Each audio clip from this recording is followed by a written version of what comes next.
परमात्मने नमः। ब्रह्मानंद वल्ली। प्रथम अनुवाक।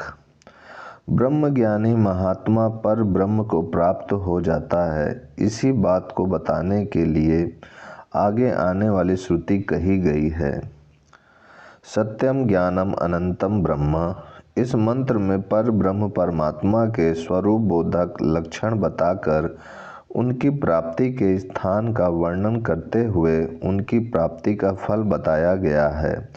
भाव यह है कि वे पर ब्रह्म परमात्मा सत्य स्वरूप हैं। सत्य शब्द यहाँ नित्य सत्ता का बोधक है, अर्थात वे पर ब्रह्म नित्य सत्य हैं। किसी भी काल में उनका अभाव नहीं होता तथा वे ज्ञान स्वरूप हैं। उनमें अज्ञान का लेस मात्र भी नहीं है और वे अनंत हैं, अर्थात देश और काल की सीमा से अतीत सीमा रहित हैं।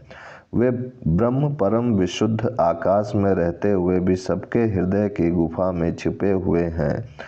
उन पर ब्रह्म परमात्मा को जो साधक तत्व से जान लेता है वह भली भांति सबको जानने वाले उन ब्रह्म के साथ रहता हुआ सब प्रकार के भोगों का अलौकिक ढंग से अनुभव करता है। इस कथन के रहस्य को समझ लेने पर ईर्षा उपनिषद में प्रथम मंत्र में साधक के लिए दिए हुए उपदेश का रहस्य भी स्पष्ट हो जाता है। वहाँ कहा है कि इस भूतल पर जो कुछ भी जड़ चेतनमय जगत है वह ईश्वर से परिपूर्ण है। उन्हें अपने साथ रखते हुए अर्थात निरंतर याद रखते हुए ही त्याग पूर्वक आवश्यक विषयों का सेवन करना चाहिए। जो उपदेश वहाँ साधक के लिए दिया गया है वही बात यहाँ सिद्ध महात्मा की स्थिति बताने के लिए कही गई है। वह ब्रह्म के साथ सब भोगों का अनुभव करता है। इस कथन का अभिप्राय यही है कि वह परमात्मा को प्राप्त सिद्ध पुरुष इंद्रियों द्वारा बाह्य विषयों का सेवन करते हुए भी स्वयं सदा परमात्मा में ही स्थित रहता है। उसके मन, बुद्धि और इंद्रियों के व्यवहार, उनके द्वारा होने वाली सभी चेष्टाएं परमात्मा में स्थित रहते हुए ही होती हैं। लोगों के देखने में आवश्यकता अनुसार यथा योग विषयों का इंद्रियों द्वारा उपभोग करते समय भी वह परमात्मा से कभी एक क्षण के लिए भी अलग नहीं होता, अतः सदा सभी कर्मों से निर्लेप रहता है। यही भाव दिखने के लिए विपश्चित ब्राह्मणसः सर्वान् कामान् अशुनते कहा गया है। इस प्रकार यह श्रुति पर ब्रह्म के स्वरूप तथा उसके ज्ञान की महिमा को बताने वाली है। वे पर ब्रह्म परमात्मा किस प्रकार कैसी गुफा में छुपे हुए हैं, उन्हें कैसे जानना चाहिए, इस जिज्ञासा पर आगे का प्रकरण आरंभ किया जाता है।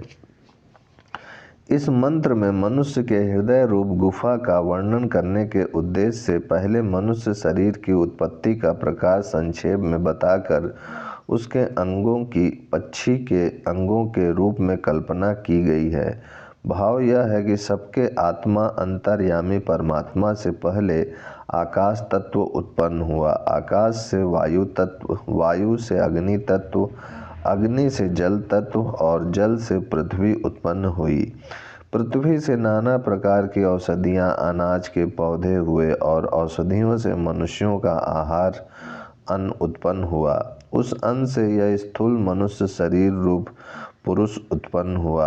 अन्न के रस से बना हुआ यह जो मनुष्य शरीरधारी पुरुष है इसकी पक्षी के रूप में कल्पना की गई है। इसका जो यह प्रत्यक्ष सिर है वही तो मानो पक्षी का सिर है।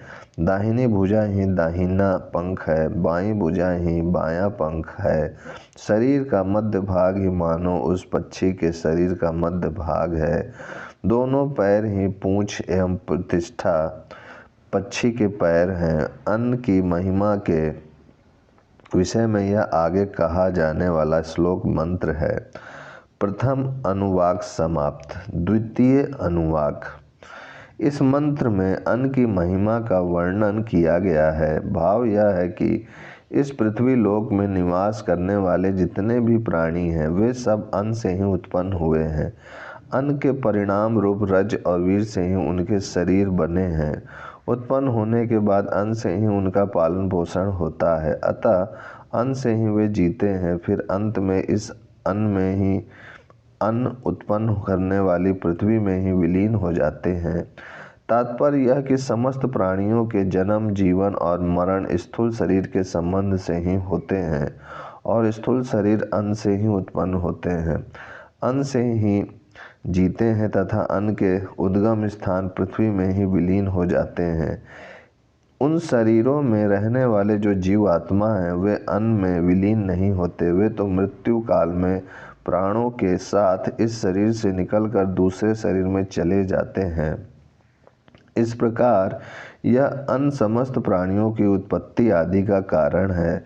इसी पर सब कुछ निर्भर करता है, इसलिए यही सबसे श्रेष्ठ है और इसलिए यह सर्वैध रूप कहलाता है, क्योंकि इसी से प्राणियों का क्षुधा जन्य संताप दूर होता है। सारे संतापों का मूल क्षुधा है, इसलिए उसके शांत होने पर सारे संताप दूर हो जाते हैं। जो साधक इस अन्न की ब्रह्म रूप में उपासना करते हैं, अर्थात यह अन्न ही सर्वश्रेष्ठ है, सबसे बड़ा है, यह समझकर उसकी उपासना करते हैं, वे समस्त अन्न को प्राप्त कर लेते हैं।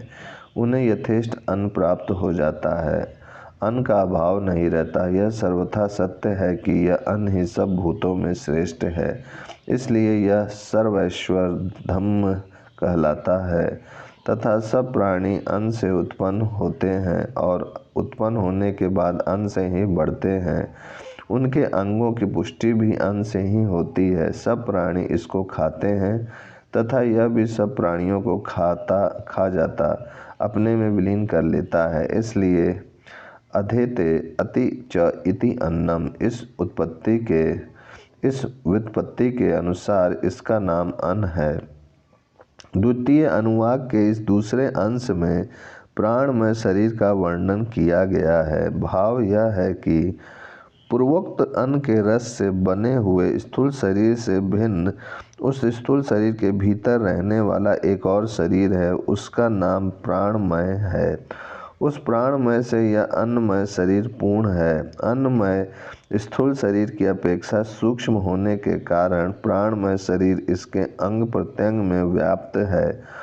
यह प्राणमय शरीर भी पुरुष के आकार का ही है। अन्नमय शरीर की पुरुषाकारता प्रसिद्ध है, उसमें अनुगत होने से ही यह प्राणमय कोश भी पुरुषाकार कहा जाता है। उसकी पक्षी के रूप में कल्पना इस प्रकार है, प्राण ही मानो उसका सिर है, क्योंकि शरीर के अंगों में जैसे मस्तक श्रेष्ठ है, उसी प्रकार पांचों प्राणों में मुख्य प्राण ही सर्वश्रेष्ठ है। व्यान दाहिना पंख है, अपान बायां पंख है।